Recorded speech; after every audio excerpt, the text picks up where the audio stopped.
प्यारे साथियों, आप सभी का हमारे चैनल पे बहुत बहुत स्वागत है। जितने भी विद्यार्थी क्लास 10th में हैं और 24 फरवरी को हिंदी का पेपर देने वाले हैं, उन एक वायरल मॉडल पेपर लेकर के आ चुके हैं।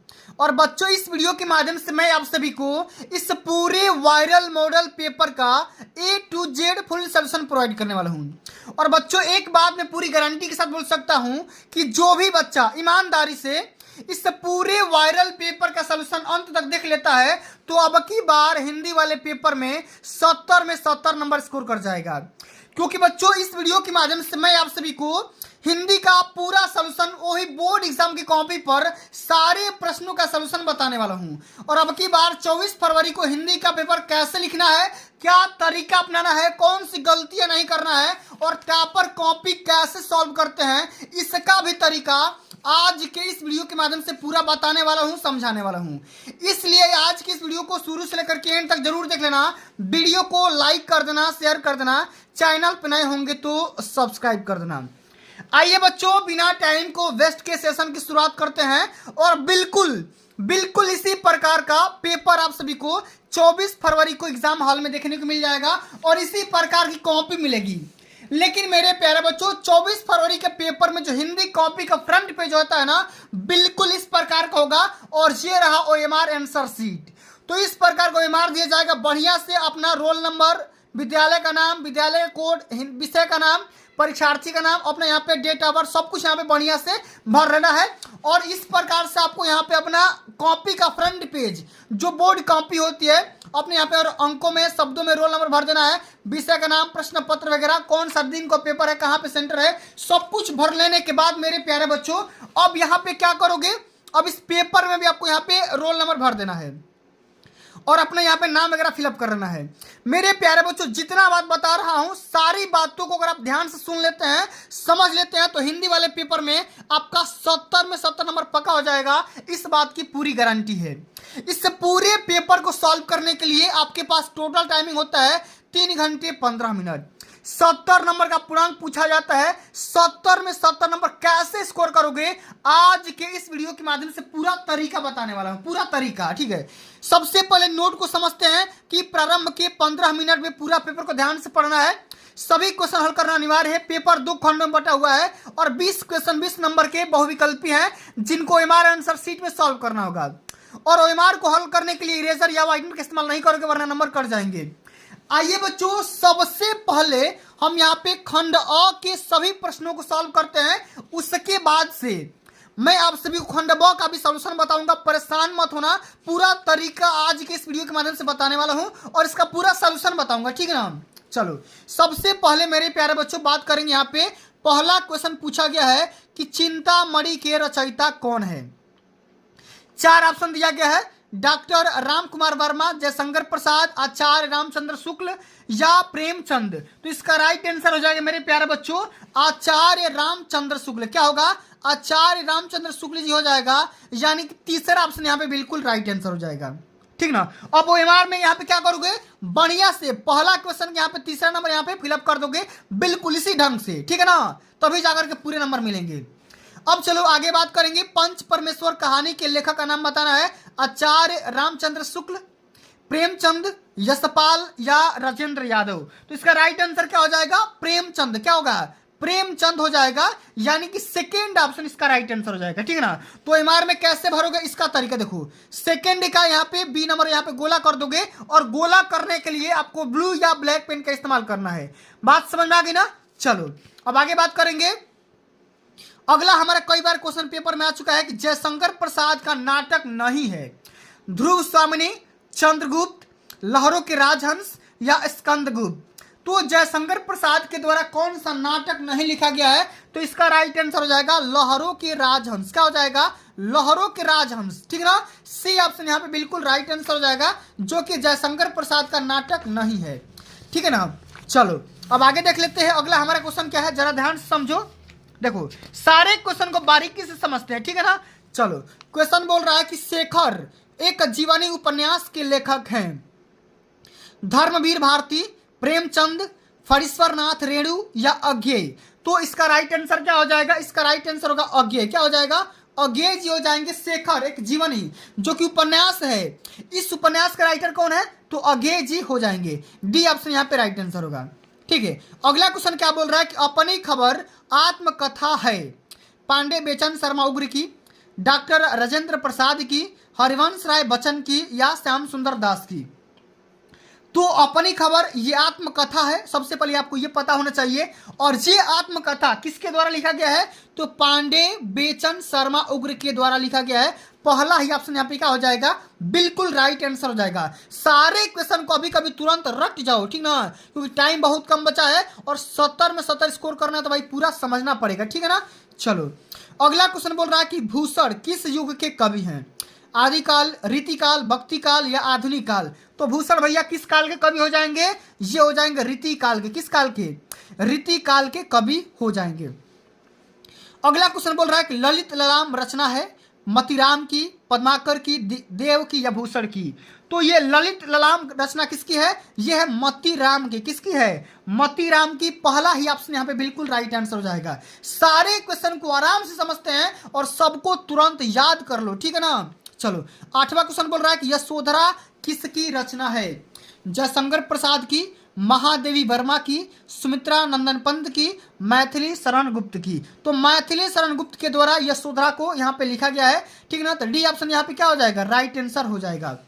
आगे समझते हैं कि आंगन के पार द्वार। अब आंगन के पार द्वार किसकी रचना है बताओ? जयशंकर प्रसाद की, अज्ञे की, रामधारी सिंह दिनकर की या नरेंद्र शर्मा की।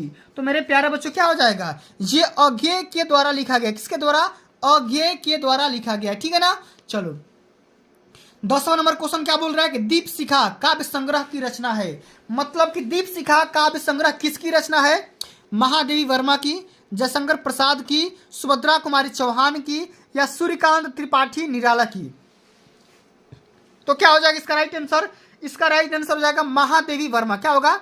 महादेवी वर्मा इसका राइट आंसर बिल्कुल यहाँ पे हो जाएगा, चूंकि महादेवी वर्मा के द्वारा दीप शिखा का रचना किया गया है, ठीक है ना। अब चलो अगला क्वेश्चन बोल रहा है कि करुण रस का स्थायी भाव क्या होगा? तो करुण रस का स्थायी भाव क्या होता है? रौद्र, उत्साह, अद्भुत या शोक। क्या हो जाएगा? शोक हो जाएगा। क्या हो जाएगा? शोक हो जाएगा। डी ऑप्शन यहाँ पे बिल्कुल राइट आंसर यहाँ पे हो जाएगा, ठीक है। अगला क्वेश्चन क्या बोल रहा है कि चरण कमल बंदो हरिराई, ठीक है ना। चरण कमल बंदो हरिराई उपयुक्त पंक्ति में कौन सा अलंकार है? उपमा अलंकार, उत्प्रेक्षा अलंकार, रूपक अलंकार या यमक अलंकार। तो भैया यहाँ पे कौन सा अलंकार है? रूपक अलंकार है। क्या है? रूपक अलंकार है। सी ऑप्शन यहाँ पे राइट आंसर हो जाएगा, ठीक है। अगला क्वेश्चन बोल रहा है कि यह सममात्रिक छंद है, इसमें 4 चरण होते हैं और प्रत्येक चरण में 24 मात्राएं होती है। 11 और 13 मात्राओं पर यति मतलब कि विराम होती है। और यह लक्षण किसका, किस छंद का है बताना है? रोला का है, दोहा का है, सुरठा का है या बरौवे का है? किसका है बताओ।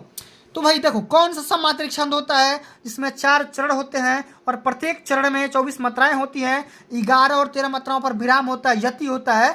यह लक्षण जो होता है ना, ये रोला का होता है। किसका होता है?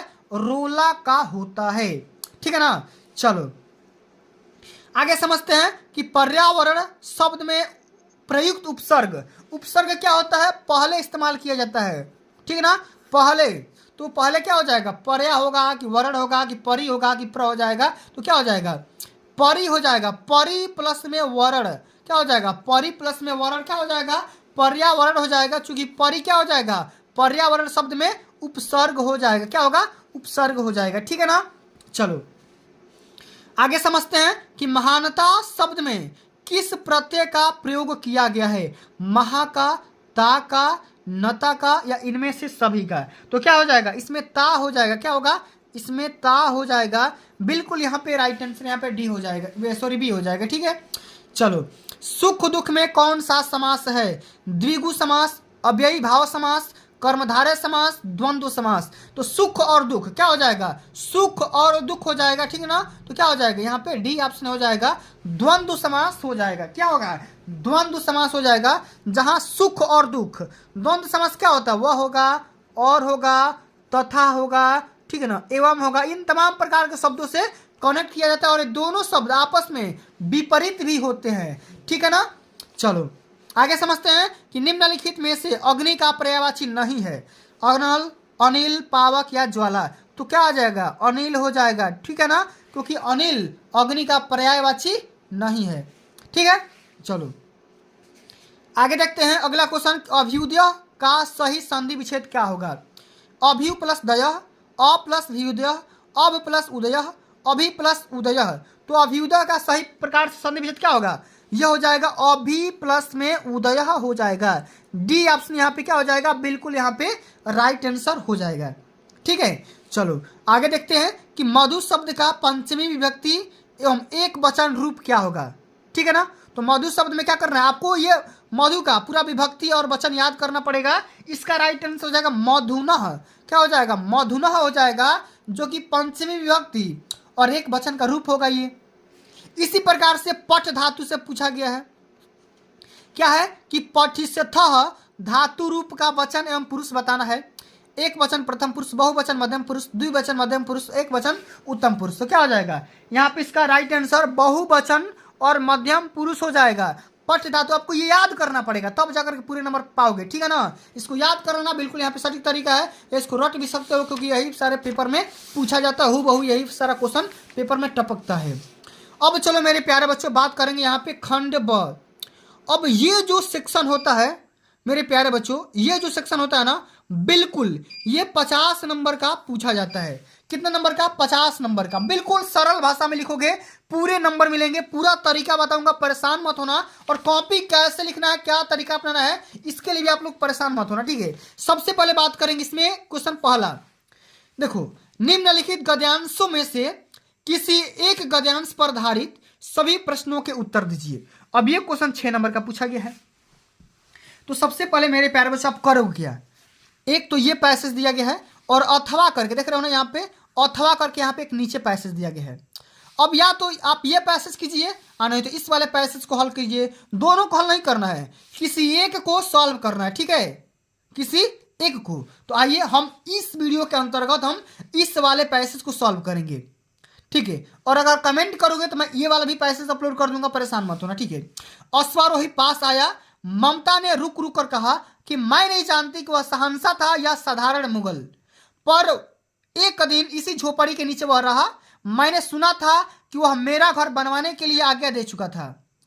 अब यहाँ पे देखो अंडरलाइन किया गया कि मैं आजीवन अपनी झोपड़ी के खोदे जाने के डर से भयभीत रही, भगवान ने सुन लिया। मैं आज इसे छोड़ जाती हूँ, अब तुम इसका मकान बनाओ या महल, मैं अपने चिर विश्राम गृह में जाती हूँ। अब देखो ये तो हो गया पैसेज। अब क्या करना है, इस पैसेज से संबंधित यहाँ पे क्वेश्चन पूछा गया है कि उपयुक्त गद्यांश का संदर्भ लिखिए। संदर्भ लिखना है, फिर यहाँ पे रेखांकित अंश की व्याख्या करना है, यहां से लेकर के यहां तक। देख रहे हो ना कि मैं आजीवन अपने झोपड़ी में खोदे जाने के डर से भयभीत रही, यहां से लेकर के यहां तक इसका अर्थ लिखना है, व्याख्या करना है। साथ में क्वेश्चन भी पूछा गया है कि ममता के आजीवन भयभीत रहने का क्या कारण था। अब ये क्वेश्चन देख रहे हो 2-2 नंबर का पूछा गया है। तो सबसे पहले मेरे प्यारे बच्चों आइए समझते हैं संदर्भ कैसे लिखेंगे और इस क्वेश्चन का सोल्यूशन कैसे करेंगे। सबसे पहले देखो यहाँ पे खंड ब लिखोगे पूरा बढ़िया से, फिर यहाँ पे लिखोगे वर्णनात्मक प्रश्न, प्रश्नोत्तर संख्या पहला, पहला है तो पहला लिख दोगे और यहाँ पे देखो हेडिंग लगा दोगे, क्या अश्वारोही पास आया डॉट डॉट डॉट और यहाँ पे गृह विश्राम में जाती हूँ यहाँ से। इससे क्या होगा, एग्जामिनर को आइडिया लग जाएगा कि आप कौन सा पैसेज सॉल्व किए हो। ठीक है, अब संदर्भ में क्या लिखोगे तो भैया पाठ का नाम लिखना होता है, साथ में लेखक का नाम या कवि का नाम लिखना होता है। तो देखो संदर्भ में क्या लिखेंगे, कैसे लिखेंगे, देखो इसमें लिखेंगे कि प्रस्तुत गद्यावरण हमारी पाठ्य पुस्तक हिंदी के गद्य खंड में संकलित, ठीक है ना, ममता नामक पाठ से लिया गया है। इसके लेखक जयशंकर प्रसाद जी हैं। तो बिल्कुल इसी प्रकार से लिखोगे, 2 नंबर यहां से पक्का मिल जाएगा, इसमें कहीं भी संशय की बात नहीं है। ठीक है ना। अब देखो इसी प्रकार से गद्यांश के रेखांकित अंश की व्याख्या करना है, तो यहां से लेकर के यहां तक आपको क्या करना है भैया, इसका अर्थ लिखना है। ठीक है ना, देख रहे हो ना, मैं आजीवन अपने झोपड़ी के खोदे जाने की वजह से डर से भयभीत रही, यहां से लेकर के गृह में जाती हूं। अब इसका अर्थ कैसे लिखोगे जरा ध्यान से समझो, एकदम बेसिक स्टाइल में पूरे नंबर मिलेंगे। कैसे लिखोगे सबसे पहले ध्यान से समझो, रेखांकित अंश की व्याख्या एकदम तरीके से, एकदम राइटिंग बना करके लिखोगे, हेडिंग ब्लैक पेन से। इसमें लिखना है कि मैं अपने इस मामूली घर से भी बेघर न हो जाऊं, लेकिन ईश्वर ने मेरी प्रार्थना सुन ली और मुझे जीवित रहते बेघर होने से बचा लिया। ममता बोल रही है कि मुझे जीवित रहने से बेघर होने से बचा लिया। आज मैं इस घर को छोड़कर जा रही हूँ। अब तुम यहाँ पर मकान बनाओ या महल, अब मुझे कोई चिंता नहीं। क्यों? क्योंकि मैं उस घर में जा रही हूँ जहाँ मुझे अनंत काल तक विश्राम प्राप्त होगा। मतलब वो मरने की बात कह रही है, ठीक है ना। इसी प्रकार से बढ़िया से इसका सलूशन कर देना है। अंत में एक और भी क्वेश्चन पूछा गया है, जरा ध्यान से समझो कि ममता की आजीवन भयभीत रहने का क्या कारण था। मतलब पूरे जीवन भर में डरने का उसका रीजन क्या था। लिखो कैसे लिखेंगे कि ममता नहीं चाहती थी कि मुगल शहंशाह के पैर उसकी स्वाभिमानी झोपड़ी पर पड़े। वह अपने निवास स्थल को लेकर के भयभीत हो रही थी। देख रहे हो ना कितना सटीक तरीका से लिखा गया है। अगर आप भी इस प्रकार से सारे क्वेश्चन को सॉल्व करते हो तो पूरे नंबर मिलेंगे, एक भी आपका नंबर नहीं कटेगा। ठीक है, चलो अब इसी प्रकार से आगे देख लेते हैं। अगला जो कि हमारा सेकेंड नंबर क्वेश्चन है, बिल्कुल एकदम ये भी क्वेश्चन 6 नंबर का पूछा गया है। देख रहे हो ना। अब इसमें क्या करना होगा, निम्नलिखित में से किसी एक पद्यांश पर आधारित प्रश्नों के उत्तर दीजिए। यह भी क्वेश्चन 6 नंबर का है और एक पद्यांश को सॉल्व करना है। देखो 2 पद्यांश दिया गया है, एक तो पुरते निकसी रघुबर वधु वाला दिया गया है और यहाँ पे दिया गया है कि मेवाड़ किसी केसरी देख रहा, केवल रण का न तमाशा था, वह दौड़ दौड़ करता था रण, वह मान रक्त का प्यासा था, चढ़कर चेतक पर घूम घूम करता सेना रखवाली था, लो महामृत्यु को साथ साथ मानो प्रत्यक्ष कपाली था। तो इस प्रकार से या तो आप इसको सॉल्व करिए और नहीं तो मेरे प्यारे बच्चों आप इसको सॉल्व करिए। दोनों में से किसी एक को सॉल्व करना है। तो हम इस वीडियो के अंतर्गत किसको सॉल्व करें, इसको सॉल्व कर देना। चलो आओ समझते हैं। तो सबसे पहले इसको समझते हैं, पढ़ते हैं। कह रहा है कि पुरते निकसी रघुबर वधु धरी धीर दय मग में डग है, झलकी भाली भाल कनि जल की, पुट कुटी पुट सुखी गए मधुराधर वय, फिर बुझती है चलनो अब केत की, पड़ कुटी करिहा कित है, तिय की लखी आतुरता पिय की अखिया, अति चारू चली जल ज्वय। अब देखो इसको क्या करना है, यहाँ से लेकर के यहाँ तक मैंने पढ़कर सुना दिया। अब इसका सबसे पहले संदर्भ लिखिए, फिर यहाँ पे श्री राम के नेत्रों से आंसू क्यों बहने लगे और इसमें कौन सा अलंकार इस्तेमाल किया गया है कि पर्णकुटी करिहो कित है। इस लाइन में किस अलंकार का इस्तेमाल किया गया है, आपको पूरा यहाँ पे अर्थ लिखना है, पूरा बढ़िया से समझाना है, जरा ध्यान से समझो। ठीक है, इसमें सबसे पहले आप यहाँ पे हेडिंग बनाओ कि पुरते निकसी रघुबर वधु डॉट डॉट डॉट चारू चली जल ज्वय। ठीक है ना। इस प्रकार से यहाँ पे हिंट दे दोगे, एग्जामिनर समझ जाएगा कि आप किस पैसेज को सॉल्व कर रहे हो। ओके, और इसमें लिखोगे संदर्भ, प्रस्तुत गद्यांश, ठीक है, या पद्यांश गोस्वामी तुलसीदास द्वारा रचित कवितावली से हमारी पाठ्य पुस्तक हिंदी के काव्य खंड में संकलित वन पथ पर शीर्षक से लिया गया है। एकदम आपको कवि का नाम और पाठ का नाम बता देना है, पूरे नंबर यहाँ से पा जाओगे, मिल जाएगा, एक भी नंबर आपका नहीं कटेगा। अगला क्वेश्चन पूछा गया श्री राम के नेत्रों से आंसू क्यों बहने लगे। तो देखो राजमहल का सुख भोगने वाली अपनी पत्नी की ऐसी दशा देख करके श्री राम के आंखों से आंसू बहने लगे। देख रहे हो ना, जो उनकी पत्नी थी माता सीता, वो कहीं अपने राजमहल में सुख भोगती थी, आज वो दर दर वन में भटक रही है। इस दुख को पीड़ा को देख करके श्री राम के आंसू से आंखों से आंसू बहने लगे। ठीक है, चलो अब अगला क्वेश्चन बोला गया है कि पर्णकुटी करिहो कित है। अब इसमें कौन सा अलंकार है, तो भैया इसमें है अनुप्रास अलंकार। क्या है, इसमें अनुप्रास अलंकार है। इस प्रकार से लिख दोगे 6 नंबर यहाँ से पक्का मिल जाएगा। चलो अब आगे बात कर लेते हैं। तीसरा नंबर क्वेश्चन इसी प्रकार का पूछा जाता है।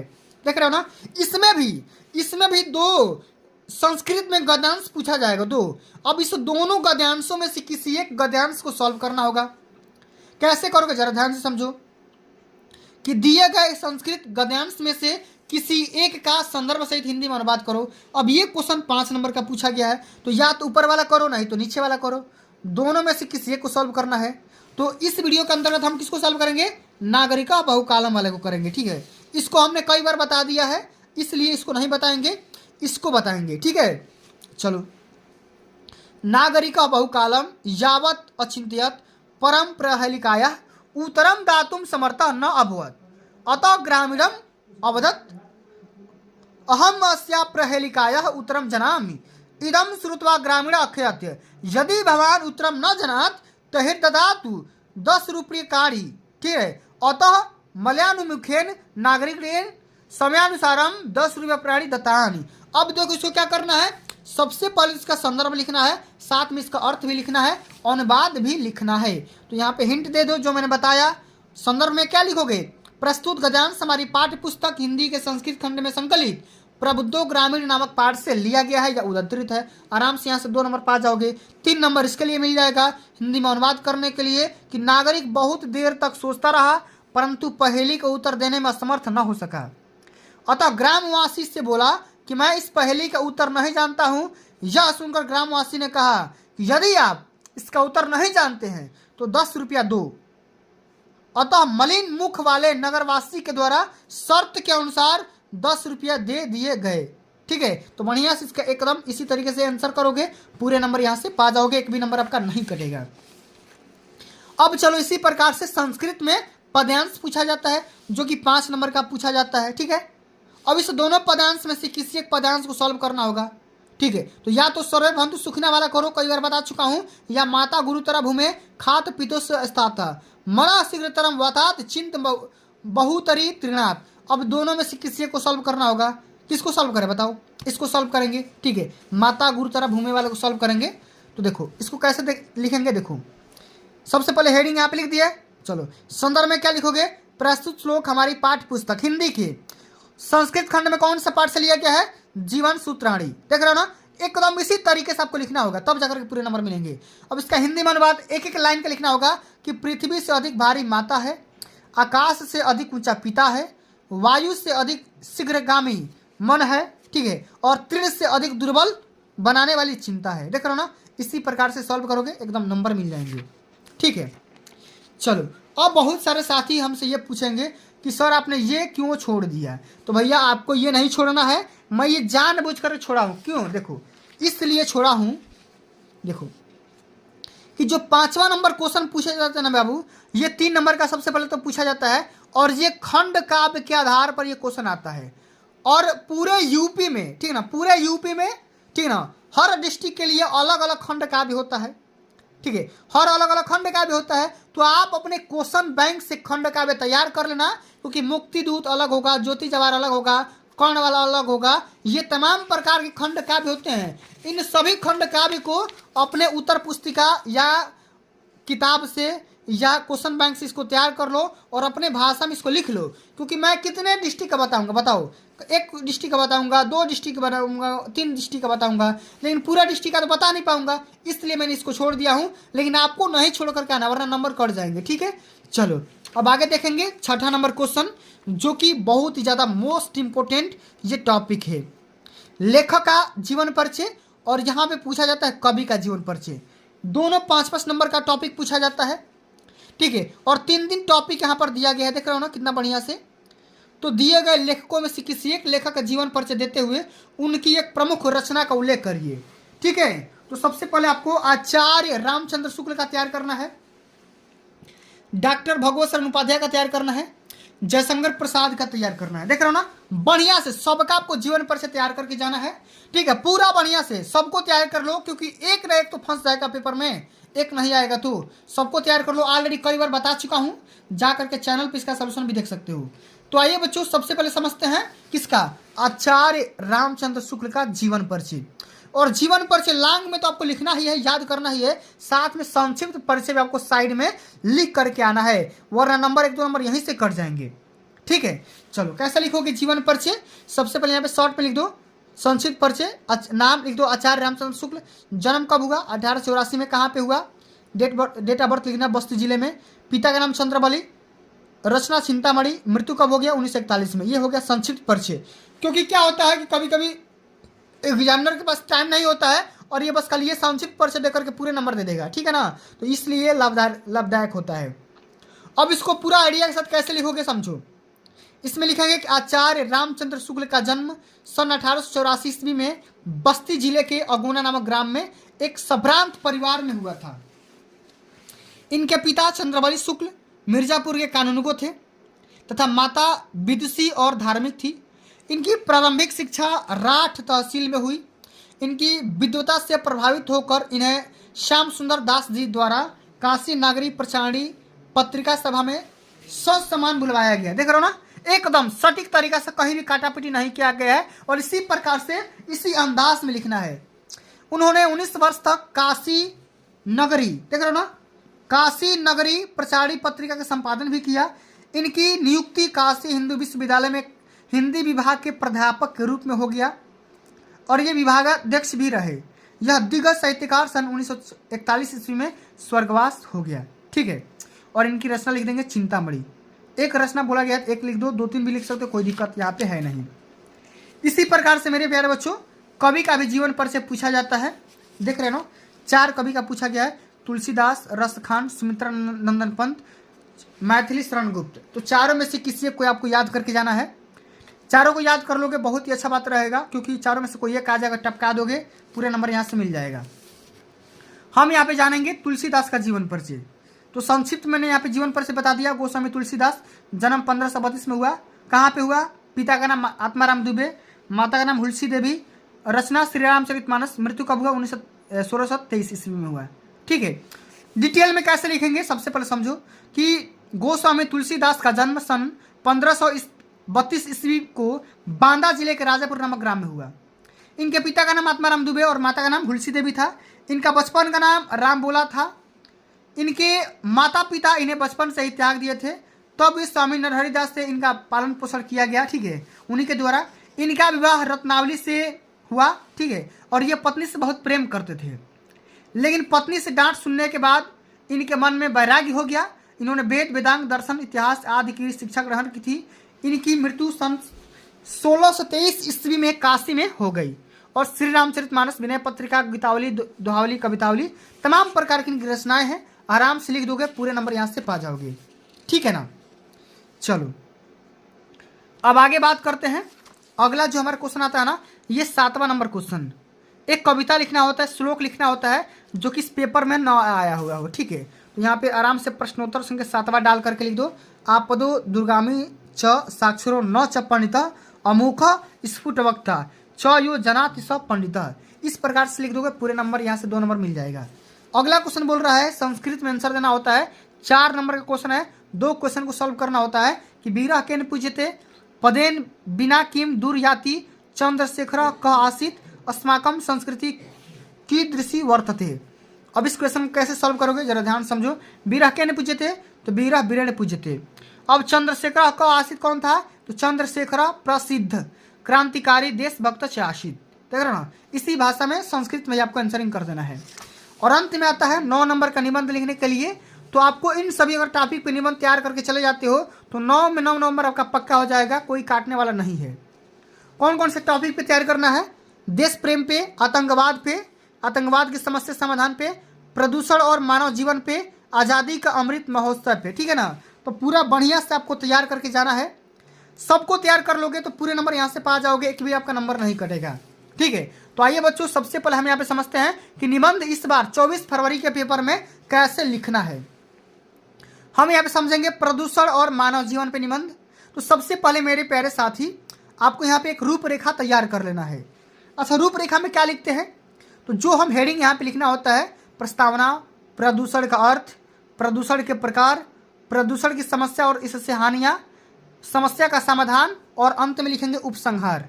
ठीक है ना, इसी प्रकार से लिख दोगे। और चलिए अब एक एक हेडिंग के बारे में आपको यहाँ पे लिखना होगा, तभी जाकर के पूरे नंबर मिलेंगे। ठीक है ना, तो प्रस्तावना में क्या लिखेंगे? एकदम निचोड़, एकदम सबसे पहले ओवरव्यू कि आज का मानव औद्योगिकीकरण के जंजाल में फंसकर स्वयं ही मशीन का एक निर्जीव पुर्जा बन करके रह गया है कि वह अपने पर्यावरण का ध्यान भी नहीं रख सका। देख रहे हो ना, इसी प्रकार से आपको पूरा बढ़िया से प्रस्तावना में लिख देना है। और प्रदूषण का अर्थ में क्या लिखेंगे कि जब वातावरण में कुछ हानिकारक घटक आ जाते हैं तो वे वातावरण को दूषित कर देते हैं। इस प्रकार वातावरण को दूषित हो जाने को ही प्रदूषण कहते हैं। इसका अर्थ लिख देंगे, परिभाषा लिख देंगे। अब ये कितने प्रकार का होता है? वायु प्रदूषण, जल प्रदूषण, ध्वनि प्रदूषण, रासायनिक प्रदूषण, रेडियोधर्मी प्रदूषण इत्यादि तमाम प्रकार का प्रदूषण होता है। अब इससे कौन कौन सी हानियाँ होती है समझो।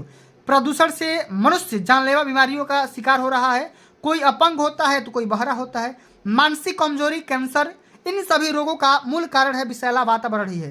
देख रहे हो ना, पूरा बढ़िया से यहाँ पे लिख दोगे, काम हो जाएगा। आगे बात करेंगे समस्या का समाधान।